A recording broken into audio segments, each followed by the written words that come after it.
Right now, ladies and gentlemen, we will be on our mark and we will discuss about smart manufacturing, the impact of operations, production, distribution with Industry 4.0, of course. Well, some of the biggest names are going to be fronting the talk, but right up, may I first up please invite our session moderator, Lokesh, Payik, partner, Bain and Company. Could we please welcome you with a good round of cheer, everybody? You promised to be good audience to me today. Lokesh, hi, and a very, very warm welcome to you. Thank you for coming over and agreeing for the heavy responsibilities there. Could we please welcome, ladies and gentlemen, as I said, the biggest names are here. Please welcome the Chief Operating Officer from Hero Motors. Please welcome Anil, Rathi. Anil, hi, we would love to greet you on the stage. Hi, wow. So, before we ask them about decoding smart manufacturing, we will also ask them to decode the secret of their fitness. Please welcome next up Shantanu Rajput, the Vice President Operations from Delta Autocorp LLP. For sure, we know how to clap, ladies and gentlemen. When I say, the claps have to be bigger as well. We will also welcome Sudhir Jain, the SVP Manufacturing and Sustainability, Bira 91. Mr. Jain, hi, and a very warm welcome. And Lokesh, thank you for being a great host on the stage yourself. So you're free to answer what's the secret to fitness as well before we do the business talk. But Lokesh, just handing it over to you. Thank you. Operations guys, right? I'm part of Bain and Company. I'm proud to say that I'm an operations. Nice, hustling always. Yeah, so we're going to get that, of course. All right, thank you. Over to you. I really appreciate that. I know it's a lot of overdose of Industry 4.0 already, but trust me guys, this is practitioner approach. What we intend to do is that we've got very, very interesting set of my co-panel members. I've been doing this topic for 7 years now. So we'll talk quickly, we'll do a quick round of introduction for ourselves. We tell that why are we here? We got a seat at the table, and then we will talk around, most importantly, what is going to go right in operations and what's going to go wrong in operations. How can we fix it? My name is Lokesh Payik. I am a partner at Bain. I lead the manufacturing and digital practice for the Asia Pacific. 18 years of experience. Most of that has been with manufacturing company. Larger part for a global conglomerates which has had 278 plants. I was managing emerging markets for all the manufacturing initiatives and digital. So I do come with a little bit of a practitioner approach with also now on the other side of consulting. So it's going to be interesting to talk through the same here. So we start with you, Anil. Let's hear from you and hear about your work.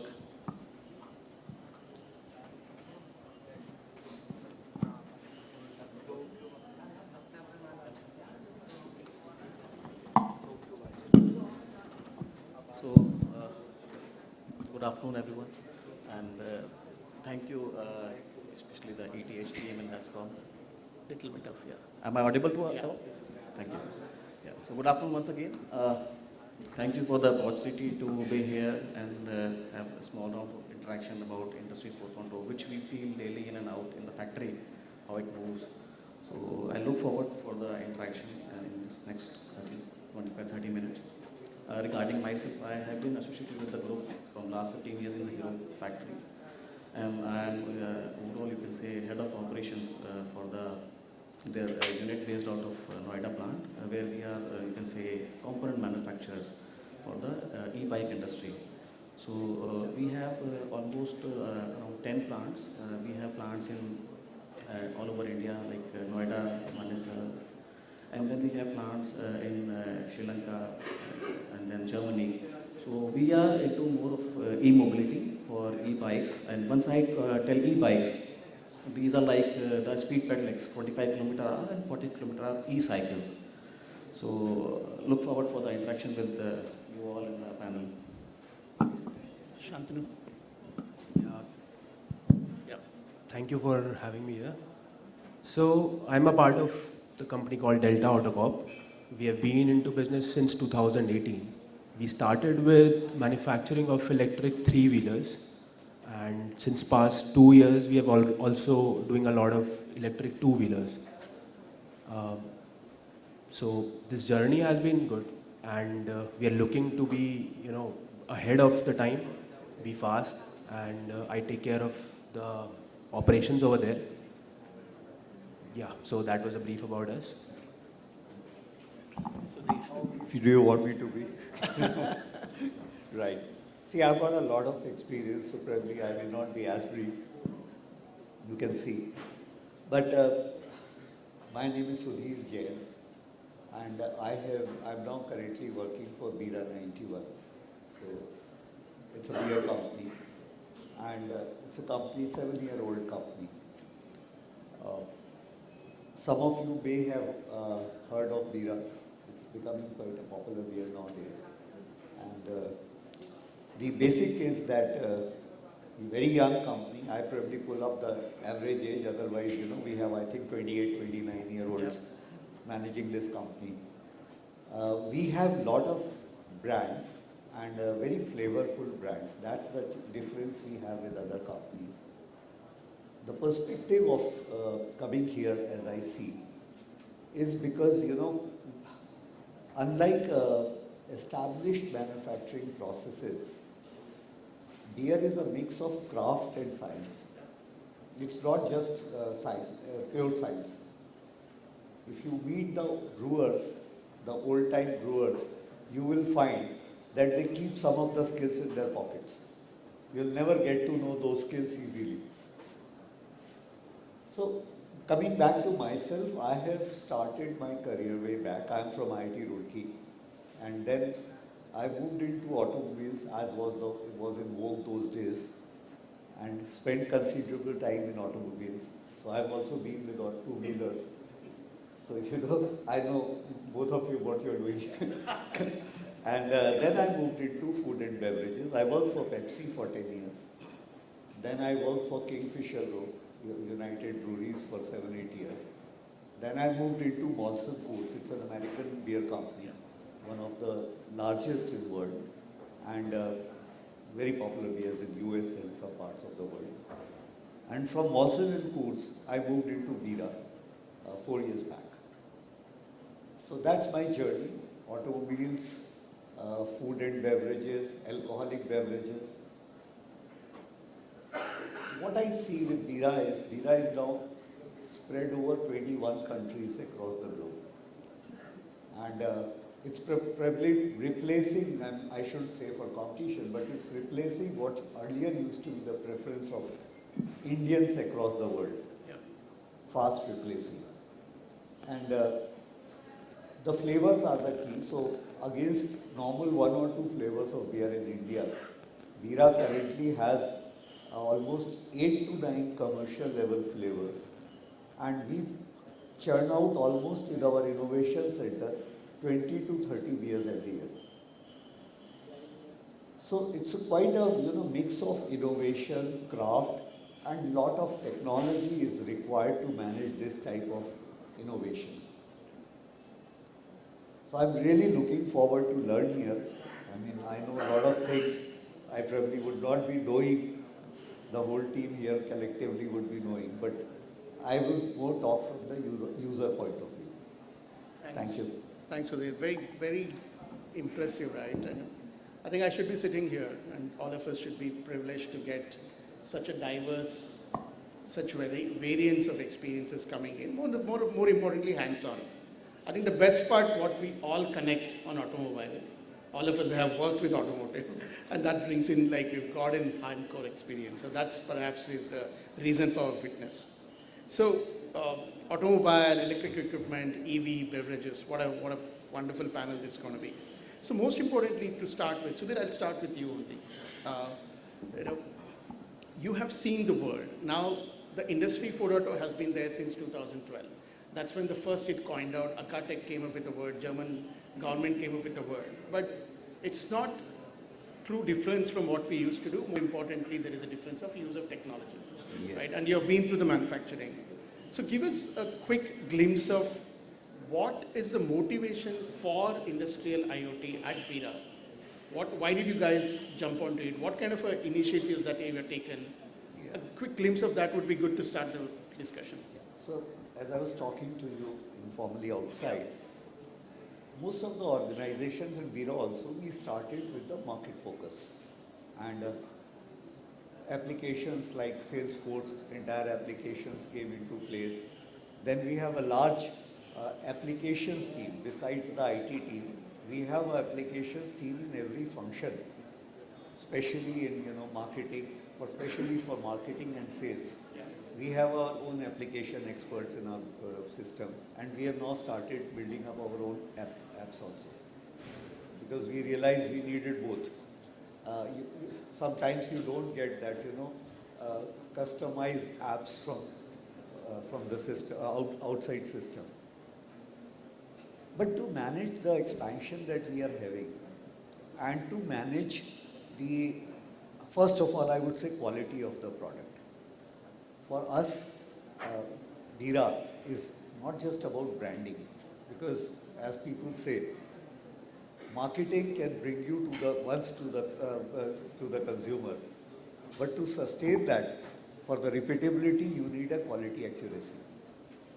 The moment you talk about quality, accuracy and repeatability, if you leave it to the craft only and people's personal experience, it would never work out.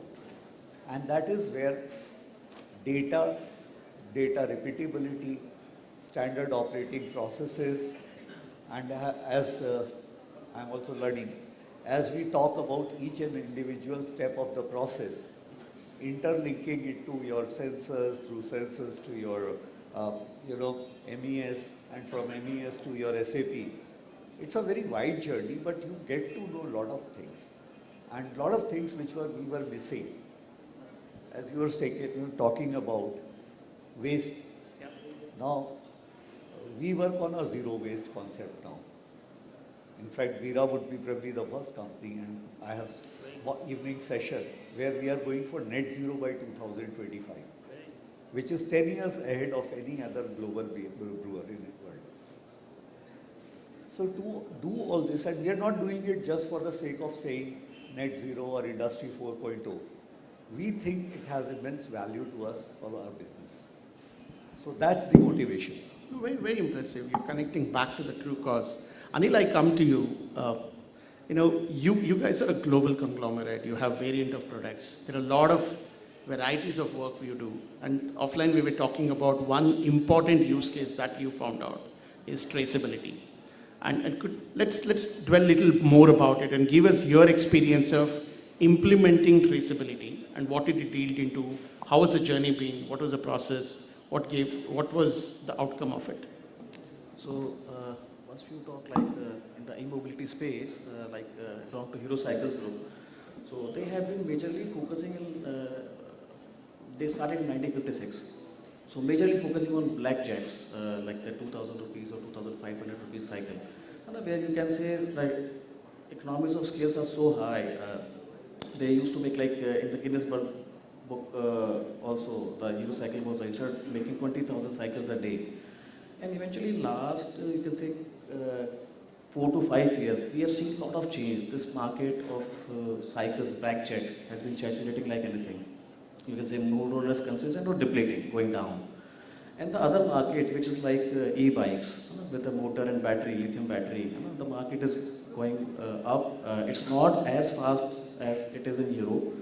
And as a company, we have moved to the outside space because of the knowledge of, you can say, supply chain, the cost advantage of Europe, and you can say the overall bicycle DNA. So we have moved outside of India. We have opened the offices outside of India, like Germany, UK, and we have taken over some brands also. So there, the importance is not like the cost or the, you can say, the most important thing, which is important, first is the quality, which has to be, because the cost of maintenance is very, very high, the quality aspect. And let's say if there are certain problems, the system is not working, the bike system, the motor or battery is not working, how fast you can track out the problem, how fast.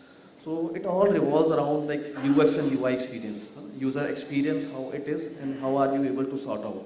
For that, you need to have back-end integration. Somebody coming from Germany reporting some complaint and he's giving you, let's say, a 5-digit code. This is the engine number. and at the plant you are struggling. You are still operating on the papers and you are trying to figure out, it takes 2 days, 4 days to figure out the data. It's possible. But the speed is like that, in that while you have lost the customer. So for us, the traceability of the forum, which we call man, material, method, and the machine is very, very important. And speed of digging out the data is very, very important. So we as a company has moved to the SAP. Now we as a company are moving to SAP HANA, which is again an advanced version of SAP. And everything like we know who has made the bike, which shipped bike has been made, what kind of raw material has been used, which particular machine has been used, and you can say within minutes you can fetch out the data. Complete, you can say the life card, the history of that particular bicycle. And basis that you can take the action. So that is very, very important once you are operating globally in the market like Germany, Europe.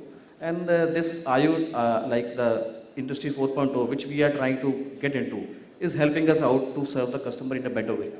Sure. Anil, thank you for sharing that. Just to add on to that, I remember connecting back onto what you mentioned about traceability. We were working with one of our clients, and for him, he said, Lokesh, traceability is given because my OEM is asking me to trace it, and that I have to do. It's a mandatory thing. While doing it, for me, the most important use case is that the scrap reduction. Because of that, they were able to, because of the traceability data coming in, they were able to improvise the process and get close to 7% of scrap reduction.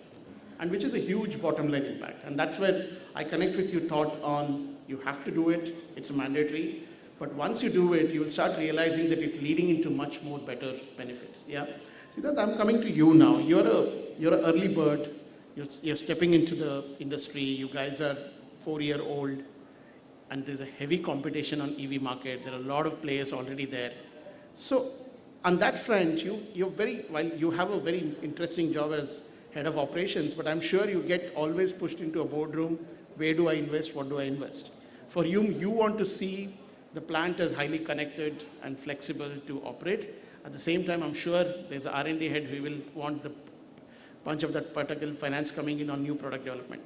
How do you convince and what do you do to get the right amount of investment coming in that your board approves for you for these new age technologies, which is essential, versus new product development? Where do you draw a line? So, in the last 4 years, because we have been in this space and we have been continuously evolving, and so does the market actually. Our need, the use case of the company or the need for the company is customer satisfaction. So currently where we stand, we don't have that much of a difference creating in customer satisfaction with a connected facility. But a good product will definitely create a difference. But in terms of the Industry 4.0 technologies and where the need arises for us is the speed to act and the market. So we sell our products across pan-India. For example, there are certain colors, certain shades of blue or green, which are preferred in northeast or eastern part of the country, but are redundant in the western part of the country. So we have to take that into account. We take those CRM feedbacks, and we loop in our suppliers also through our ERP systems, so that this decision and this time to market is very, very quick. So that is where our need comes in, and we have been able to do that. Our whole decision making is through an ERP system. We have been trying to get our suppliers on board that to get the traceability of the material, obviously. But we are also parallelly trying for the customer facing, the service, the CRMs to be on the same ERP platform, so that our decision making, so that the time to market, so that whatever we do for the customer, it has to be fast. Because we believe that in the coming time, in the same zone, in the EV zone, the faster fish would probably eat the slower fish, not the bigger fish would eat the smaller fish. So on those lines, we are actually working and using or leveraging these technologies for the better customer experience. Very well put. Now, the operations, which used to be always as a back end, is joining hands with the front end and telling that, hey guys, go for it. I'll ensure that faster to market product coming in, the life cycle of the product from drawing to the SOP is going to shrink, and I'll help you out. Very, very well thought through. Sudhir, I'm coming back to that, connecting on that dot. A true Industry 4.0, in our belief at Bain, is not just source, make, deliver. It's plan, source, make, deliver, but it's actually beyond. It's connecting through the digital enterprise of supplier to the customer of customer. So my question, since you are in a very high demand market, everyone loves beer, how do you connect your forecasting model to your production planning? Do you use the digital technologies to have this truly integrated one point of truth in terms of your forecasting to the production? Or is there a disjointed effort currently? How do you manage the demand coming in with your scale? So, sorry. Our SNOP, as you call, is currently very complex. Yeah, that's the reason I asked that question. And you have actually somewhere put on some sore point your finger. Because I think still we are very much dependent on Excel, despite all this complexity. Yeah, okay. There are linked files, heavy files, and honestly sometimes it's very painful to see the pace of outcome, because you input some data and you want to see the profitability of a particular SKU. Yeah. You know, whether to introduce that or not. And you keep waiting, because the file is taking a lot of time to connect, talk to each other, all the linked files. So we know we require it. Unfortunately, what happens is we are a growing company. Our own ask is changing very fast. Because we are growing, unlike other industries probably, or even our competition at 5-10%, we are growing at 70 to 80% every year. Yeah. So, too many SKUs, too many new brands, too many new way of thinking. We are a very young company. And we are on our own. We don't have a multinational company to guide us. Yeah. So here what happens is we come out our various own initiatives and our own thoughts. For example, I'll give you one example if you understand the finance part of sure. One is your net profit, which you look for it. But at different scale of a startup or any organization, there are various factors to look at. So today you have done your entire programming for, say, net profit. But then you realize that we are not in the stage where net profit is the key factor. For us, net variable profit is the key factor. And there also we further optimize and we say, okay, whatever we get revenue from the market minus our variable cost, pure variable cost, is what we should look at. If we start looking at the bottom, till the bottom, we won't be able to select any one single SKU. So the moment this ask goes back to the team, those who are doing the programming, linkages of files, they struggle to do it again.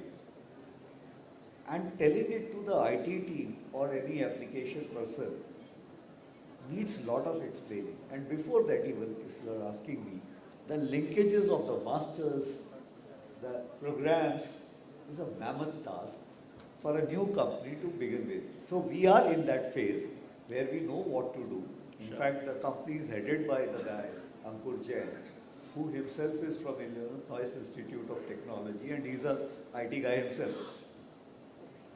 But the fact remains that, he also has learned this, that it's not easy to put it into practice. Front end, it has become very easy. Not very easy, but yes, it has been easier. The journey has been faster. But when you talk of SNOP, yes. No, so that brings to a very important point, right? All of us think that it's easy to do, but certainly it's not. Every revolution, what you have seen, whether it's 1.0, 2.0 and all, have stayed for multi-decades. It's not that every year there's a new revolution comes in. So the 4.0 is going to stay here for a while, and we have gone through a first phase where we have understood what the topic is, what benefit it can give. Now we are at the right time, at the right place, where people have understood that it is here to stay. Now look at the realization. But the challenges exist there. Our point of view, the major challenge is cultural aspect of it. right? Where two people who are senior in the system need to come and join hands and work in collaborative way. That is CIO and COO. And in your experience, I want to stay there and then come to the other people also, because for you, you have grown extremely fast, and you just mentioned that you have a peer who's an IT head and a CIO. So are you guys friends? Oh, yes. See, No fights at all in the boardroom? we do fight. We do fight. But that's music to hear for me, because most importantly, this so-called CIO, CDO role and the COO role do not see eye to eye. In few cases, perhaps, that's created version. But I have seen many of the friends, hence I am glad to hear that. But tell me, what's the mantra to be successful? How do these guys need to come together so that people watch up to the leadership and move up the ladder and see that I'm inspiring, my bosses are working together, then I'll work together. That has been our observation. Would you have comments on that, Sudhir? You are absolutely right. Let me not say that we have everything very hunky and dory. So I know what you're saying about. See, some people in every organization are move very fast, and some people don't move so fast. And this is a challenge, I'm sure, not only in business organization, in any part of the world, any organization, whether it's institute or any place. So we also have our own challenges.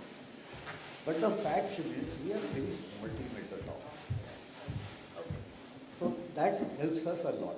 And that's how we can move this space that we are moving in. And also it's a matter of which you will, I'm sure, we were talking outside offline, is a matter of putting your resources and funds where you need it the most. So we know what are the pain points. Luckily, we know what to do. Good point.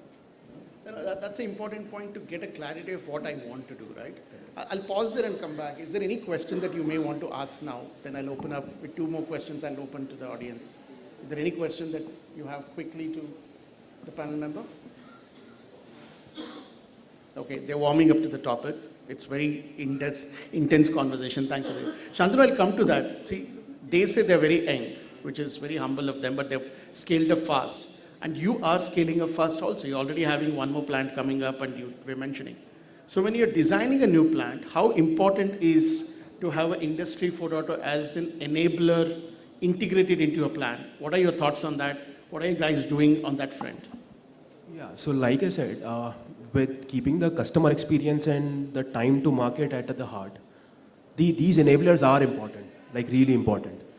For us, the challenge to get them on board is, one is money.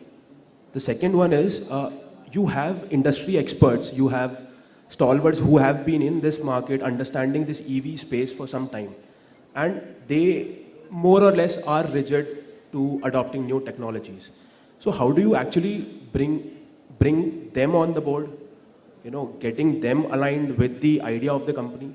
You cannot simply actually remove them, but you have to make them understand, work closely with them, get these tools enabled in the plant setup, and also, get that industry know-how along with the plant setup.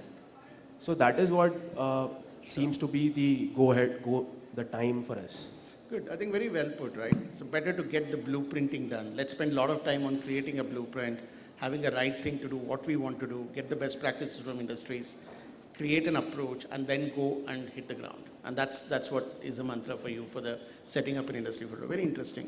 So Anil, I'll come to you for that. So you were talking about the variants, and yours is a heavily labor intensive, also automation in place, but at the same time you're moving into a new generation vehicles now. So in the new generation vehicles, when you're trying to export it and all, your manufacturing line has to be IoT enabled. So on that front, what are your thoughts? How do you go about identification of use cases, selection of new technologies, and bringing it all together? Any insight on that would be useful to the audience. So I think as you spoke, it's very important to plan because as a, let's say, multi-decade experience which you have across the manufacturing of motorcycle or bicycles. So the people who have been leading the new plants development or the product development, they have gone through the cycle where they by themselves felt this is the place where I need to have some automation. There are chances of some, let's say, near miss.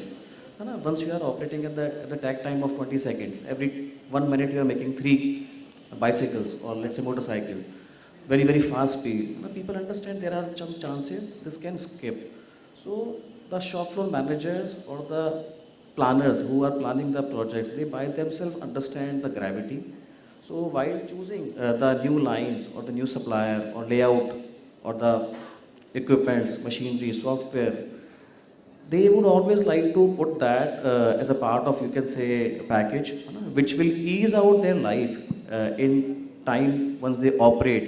Data management, data fetching, which is very, very important. Once we are, let's say, we start the day starts with a lot of data. And then there could be a chance where there are 5 people back-end who are compiling the data. They will come at 7 a.m. in the morning to get the data 9 o'clock to the right management. So for the plant manager, no, in the back of mind, I have to get rid of it. For them, it's very, very important to merge their thought, and they are very well connected. It will ease out their life.